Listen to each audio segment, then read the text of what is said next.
Hello sa inyong lahat. Kamusta po kayo? God always present in times of trouble.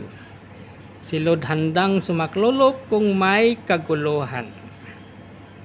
Ang ating Diyos ay hindi natutulog. Hindi siya nalalati. Lagi siyang nandyan hanggang tumulong.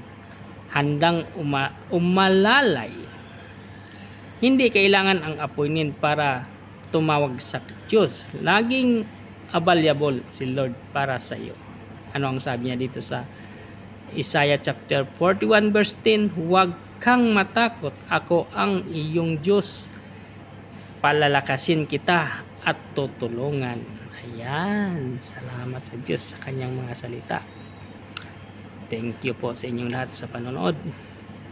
Ingat po lagi kung ano man ang ating ginagawa at ugaliin nating laging manalangin sa ating Diyos. Ingat, God bless!